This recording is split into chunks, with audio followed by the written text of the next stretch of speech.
Hi Eagles, Mr. Schultz here for data management. I just found out after I did my first recording that the microphone wasn't on, so I get to do this all over again. So I will probably still make mistakes. But we are here learning and we'll kind of figure it out as we go along. So this is a type of lesson that you might see coming from Mr. Turner, Ms. Hesh, or myself. Some lessons will involve videos, others will be links and documents or just PowerPoints and lessons the old-fashioned note way. However, bear with us. We're all trying to do something new and try to make this as accessible as possible. So what we are doing today is I have a PowerPoint. We'll be learning about our information and it will be using this recording device online. So I just need to quickly start this back up and we'll get into today's lesson. The lesson today is called Misleading Graphs. So today our goal is we are going to interpret graphs effectively, and we are trying to identify situations where data has been poorly represented. So the hope for today's lesson, and if you are new to my class, so to speak, what I like to do with my lessons is if you see something highlighted in yellow, it's usually important. So I think that's something you want to pay close attention to. If you are taking notes during this, keep that in mind as well. So here's our first graph. What do you think this is having us imply? So just from first glance, what is this implying? So from the title, from these two different scales, we don't know yet. That's what today's lesson is going to be about. Just have an idea what this might mean. And what about this? So both of those graphs used something called bias. And that idea of bias is this idea that there is something that has changed by the creator or the author to have you think differently than what the truth might actually be. So the bias is that some people intentionally introduce bias to support their story. So if you think back at those two graphs, what do you think those authors are trying to have you think? Last unit, in my class at least, we learned about household response, non-response, and sample bias. That would have been the lesson before the break. However, today we are learning about graphical bias. And sometimes it's intentional. They're trying to have you believe one thing. However, sometimes it's not. So that's what our goal for today is trying to be critical. The thing that you need to remember is that graphs must always, sorry, I just wanted to make sure that the microphone was on. Graphs must always show accurate facts. So they can't lie to you. They can't lie to you. The thing is, they don't always necessarily tell the truth. That doesn't necessarily mean they are being entirely truthful. So it's weird. How can they not lie but also not tell the entire truth? And that's what's about today's lesson. It's about being critical thinkers. So how I'm going to take today's lesson, you'll pause the video every now and then. There'll be an example of a graph and you'll see here, first glance, what do you think this graph is making the reader believe? So what I'd like you to do when you see these pictures, pause the video, ask yourself, what do you think from first glance this graph is trying to say? Pause the video, please. So coming back, you might have thought that, okay, cancer screening is going down, abortion's going up. Great. In addition to that, there's an intersection. They're making it seem like now in 2013, there is more money going into abortions as there is in cancer screening. There's an intersection applied. The thing is, we don't know any information about the numbers. So if you put the actual numbers here, it might not say what you thought it said. Abortions, yes, it has gone up. It hasn't lied. But now if you look at the numbers, it really hasn't gone up that much. Whereas cancer screening, yes, it is going down to 900,000 from 2 million. The thing is, they don't actually intersect. If you look at those two numbers, cancer screening is still bigger. So these numbers are accurate. The graph necessarily, though, isn't telling the whole truth because it didn't have those numbers shown. So this is what the graph would actually look like with no scale. With no scale, they're not lying. Cancer screening is going down. Abortions are going up, but we don't necessarily show it entirely accurate. So this is what the graph looks like without the bias. And the interesting thing, if we look at abortions and cancer screening, red and pink, there they are. They don't actually intersect at all. Pause the video. So at first glance, Democrats, much bigger, a much larger space than these two here. The thing is, they have what's called a truncated axis. And a truncated axis, you might think of it back in grade school or in grade 9 where there's that little Harry Potter lightning bolt squiggly line. It's saying that it doesn't start at 0. There's a big jump to where the data actually is shown. And what it does there is it over-exaggerates the values. So for instance, Democrats appear to be a lot bigger than Republicans and independents. It's talking about what percent agree. However, if you look at the true graph, though Democrats are still bigger than the other two, it's not exactly the same.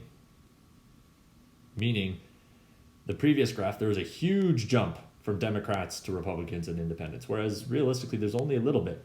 Technically, only 8%. Doesn't show it as much here. So that's something called truncating the axis. If I go to the next example, oh, sorry, I lied. Interesting thing about the stock market. The stock market loves to truncate the axis. Notice here on today's, I'm looking at the S&P 500. If you look at today's, there's a lot of fluctuation, a lot of up and down. And if you look on the right, the scale starts at 2,445. It's really truncated the axis because it wants its buyers to see the fluctuation. It wants to see the ups and downs. It wants to encourage buying and selling. So just from looking at this, today it seems to be doing okay. If you look on it from a 1 month, so over the last month, it's gone down. It's all looking at that there. Whereas if you look at it from the max, starting at 0, I know that the time on the x-axis have changed. However, if you look at it from the 0, if you only look on the right side of my graph, now I can't really show you on it, but the very right, as far right as you can go, it's really hard to read it because of the fluctuation starting at 0. So just an interesting idea when we're looking at it that way. And the reason why stock market does that is, once again, they want to encourage trading. Here's another graph. Pause the video. What's different? So if you notice down here, the x-axis is actually a little different than what we might be used to. If you were to write those, oh geez, what did I do? I'm sorry. If you write those this way, that's what these are essentially saying. This is a logarithmic scale up to 100,000. A logarithmic or exponential scale can also affect what your data is trying to show. So the bias is shown here by if you adjust the scales exponentially or logarithmically, the data can appear incredibly small or large. So pay attention to the scales again. Once again, this is not lying. This is not lying at all. However, they've adjusted the scales on the x-axis to make it show that there's a drastic increase here. Now, if you take a look to the right, there's a link there. It's a link on COVID-19 by Minute Physics, and it's a really handy link. So you'll be able to click on that link when this is posted as a PDF. So you should be able to click on that. I'd suggest watching it at least from here to here. The whole 7 minutes is fantastic, but from here to here, I would definitely watch. It does a good explanation of exponential and logarithmic scales. Moving on. I'm going to skip this one, to be honest. But what's wrong with this is that the scaling from the pictograph isn't entirely the same. So I'm going to skip that one for everyone's time. First glance, what's wrong with these two? Pause the video. Now, if you look over here, the bar graph, from first glance, 1995 looks a lot bigger than all the others. Definitely looks bigger than this, definitely looks bigger than 98, whereas 97, it appears to be bigger. Similarly over here, D appears to be the biggest, and C also seems to have a little bit of emphasis. It's been sliced out of that pie. These are called 3D representations of data. Now, though they look very fancy and they look so exquisite and so fun, they don't always show the complete truth. So this is what both of them look like on their own, without the 3D. Same data shown two-dimensionally. I'll bet you didn't notice that orange was actually the same as green over here. And I'll bet you for sure didn't think that purple and red were the same here. And I'll bet you didn't think that A was bigger than C, 11-5. So showing something in 3D also affects how bias is shown. Once again, they're not lying. They're just making it perceived one way to influence the readers information. I love this one. Pause the video. What do you think it's doing? The key word here is cumulative. So at first glance, you might think if this here is the quarterly sales, you might think that iPad sales are just doing better and better and better. The thing about cumulative means that it is accumulating in addition to what it was before. So the thing about this is a cumulative graph will never actually go down. If nothing happens, meaning if they sold absolutely no iPads from Q14 on, it would just be flat. So that idea of cumulative data can also make people believe something differently. So if you looked at this the first time, you probably thought, hey, iPad's doing great, great, great, great, keeps doing great. The thing is, if you look at it, pay attention to the histogram at the bottom, the continuous data here. Q11 to Q13, there's actually a decrease in sales. It's going down. And since it's going down, it might not appear to be going down here. It really, well, isn't it going up? Sorry, isn't it still going up, up, up? Yes, however, the quarterly sales aren't doing as well. So the person who put this together was trying to have the stockholders or the public, whoever they're presenting to, believe that everything's still going well, business as usual. However, they're kind of not doing so hot. And the reason being is, if you look at Q11, if we're talking about a little bit of calculus, the slope of the tangents, it keeps getting smaller and smaller, the rate of change. So that's sort of what is being implied there. But this is just the big idea of cumulative. It can make the reader persuade something differently. Here's a cool link that'll also be accessible from PDF. It shows all of the cases of COVID right now in Canada. And I would suggest kind of looking at this from time to time. You can sort of see the exponential growth here, but I want to pay attention to new versus cumulative. So cumulative, yes, similarly to the Apple thing, the orange bars must be getting bigger and bigger and bigger. However, our goal is that the new bars are not getting bigger. So today's April 2nd, and unfortunately, the previous 3 days, notice how those bars are flat? That's telling us that those 3 days, we had the same number of new cases. So it's not, we are getting more people, but it's not growing exponentially anymore. However, today, April 2nd, appears to not be that great of a day. So this link is really handy. It's updated all the time.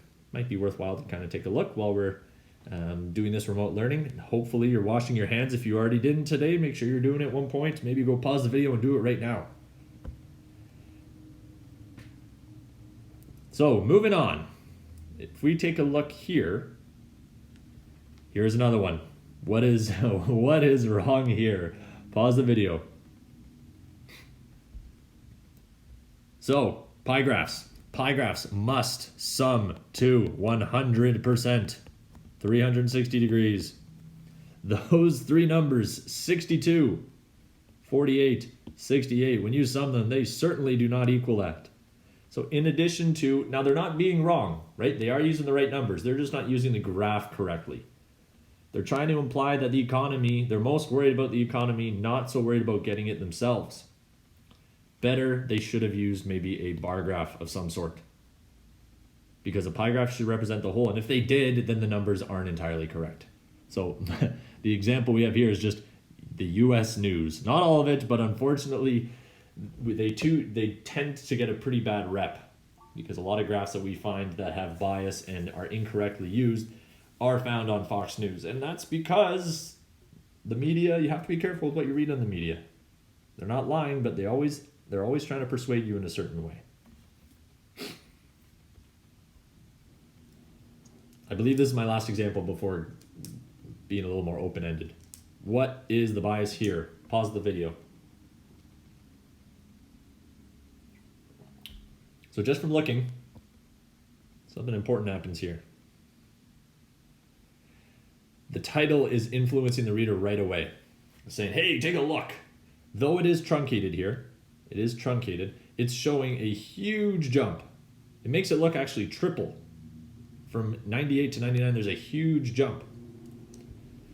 So titles and vocabulary on the graph can also influence readers' opinions before they truly analyze the data. So this one here, this might have been like a real estate agent A real estate agent. Maybe they wanted to put this graph together to have people, hey, you should sell your house. You should sell your house right now in 1999 because housing prices are going up and you'll get a lot more money for it. You should sell your house. So just an example again, using titles and words. So those first eight examples, I had like quote unquote definitions beside them, meaning truncating the axis or logarithmic scales. There aren't really terms that you want to worry about for today's lesson. However, what I want you to really take from this is it's really important for us to read graphs critically and to pay attention to detail. So there aren't per se correct definitions or terms that we're using for today, but we just want to know where to look. So here we have a few more examples, pardon me. First glance, what do you think this graph is making the reader believe? Pause the video. 2012 is so hot. Holy smokes. It is red. It is so much bigger than 98. It says here it's the warmest year on record. Holy smokes. However, it's truncated. Doesn't start at 0. Appears to jump a huge amount. Realistically, it's 1 degree. Now, that being said, 1 degree can be a lot. The thing is, if you noticed at the bottom too there, the dates aren't actually in order. At first glance, they wanted you to think, hey, it's getting hotter and hotter all the time. The thing is, the years aren't in order either. It's just showing the top 6 years with respect to the warmest years in order. So of course it's going to go up if they're in order. If it was actually showing a longitudinal study, year by year correctly, it wouldn't appear to be going up like this. It might actually do something like this, which is in the next graph. What do you think they want you to think? First glance, pause the video. So something about this video here, or sorry, this graph, is it wants you to think that 2011 to 2012 is a huge jump. It's emphasizing it's in the title, it's orange, it's the only 2 numbers shown. The interesting thing, it's longitudinal. The interesting thing though is this increase from 2011 to 2012, I would argue there was a bigger increase from here to here in 1920 to 21. There's a much steeper increase there. But they want you to look over here. The graph is implying, hey, focus on what's happening now. Now, don't get me wrong, 2012 is the hottest of all years. They're not wrong about that. But it's important that we're critical of what they're showing. First glance, gasoline prices. They've just gone up and up and up and up and up. Now, this goes till 2013. If we were actually to show today's in 2020, it'd be, whoa, way down there. The thing is, because of the truncated axis, it starts at $3.20. It makes it appear from literally nothing, very close to the bottom, nothing to the max.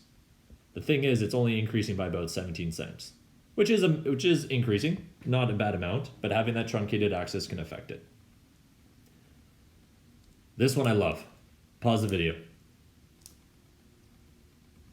At first glance, you might think that 1 to 2 is the biggest jump.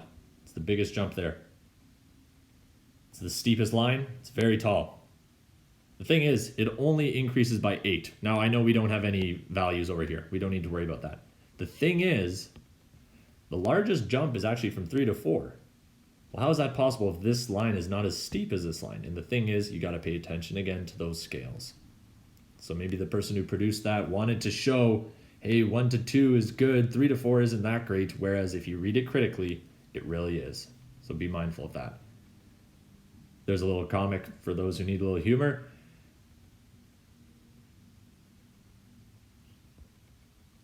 So that sort of finishes up our first lesson together.